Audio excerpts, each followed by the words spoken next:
Assalamualaikum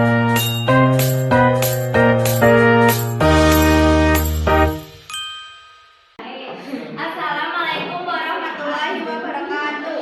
Waalaikumsalam warahmatullahi wabarakatuh. Perkenalkan, kami dari kelompok 2 akan mempresentasikan tentang materi arsip dan kearsipan.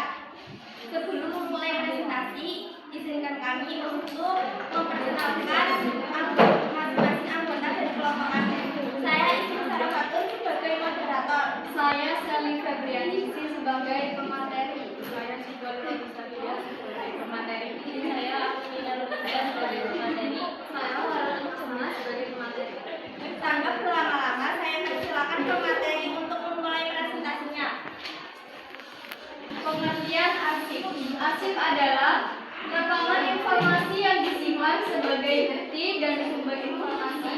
Menurut salah satu ahli, arsip adalah suatu kumpulan warta yang disimpan secara sistematis karena mempunyai suatu penggunaan agar setiap kali diperlukan, arsip tersebut dapat cepat ditemukan kembali.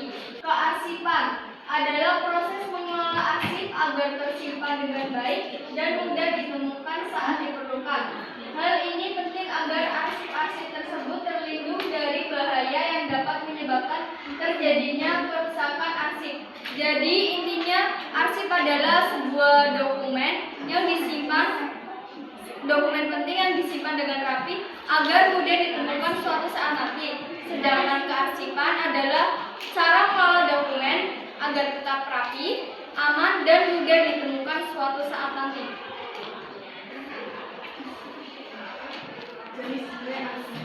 Arsip berdasarkan fungsinya. Satu, arsip dinamis adalah arsip yang masih memiliki nilai guna aktif dan inaktif. Contohnya seperti surat masuk dan surat keluar. Dua, arsip aktif adalah arsip yang sering dipakai. Contohnya seperti daftar diri pegawai. Tiga, arsip inaktif adalah arsip yang jarang dipakai tetapi masih disimpan. Contohnya seperti surat keterangan catatan kepolisian atau SKCK. 4. Arsip semi aktif adalah arsip yang tidak dipakai lagi tetapi bernilai sejarah dan disimpan permanen. Contohnya seperti naskah proklamasi dan naskah kuno Indonesia.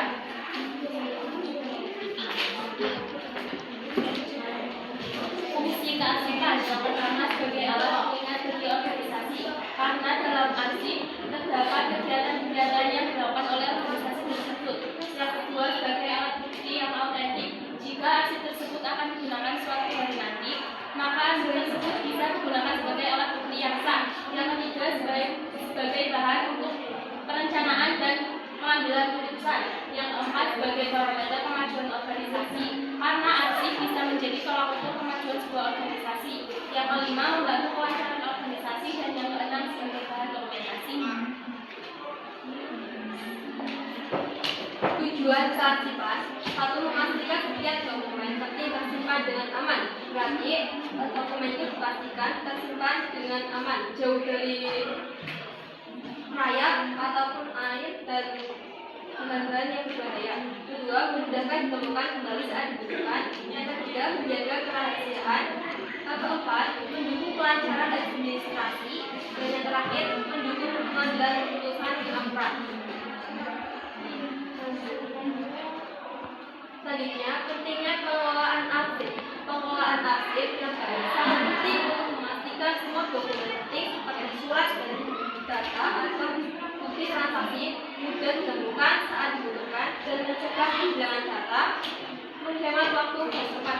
Intinya, arsip itu untuk menyimpan dengan rapi dan aman dan mempermudah saat dibutuhkan. Berikut materi yang kami sampaikan. Apakah ada pertanyaan?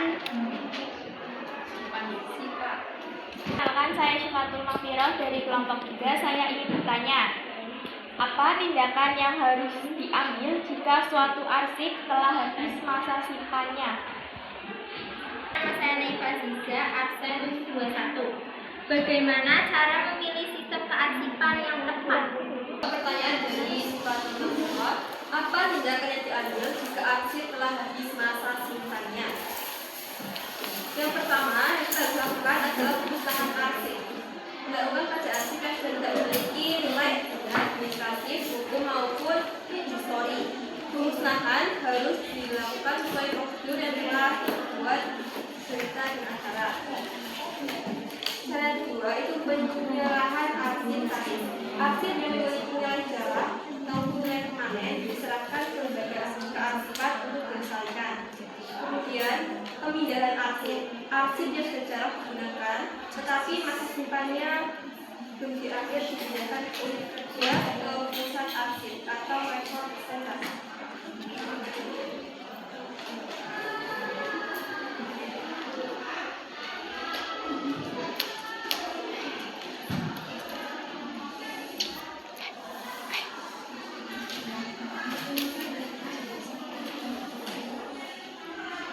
Menjawab pertanyaan dari Naifah Azizah. Bagaimana cara memilih sistem kearsipan yang tepat? Yang pertama, identifikasi kebutuhan organisasi, seperti memahami jenis dokumen yang sering digunakan dan tujuan penyimpanannya. Yang kedua, perhatikan volume arsip. Pilih sistem yang mampu menampung jumlah arsip dan dimiliki saat ini maupun di masa depan. Yang ketiga, sesuaikan dengan frekuensi penggunaan. Arsip yang sering diakses memerlukan sistem yang memudahkan pencarian dan pengambilan. Sudah jelas? Jelas. 8 yang mau bertanya, masih ada satu kuota lagi. Kami tutup presentasi dari kelompok kami. Mohon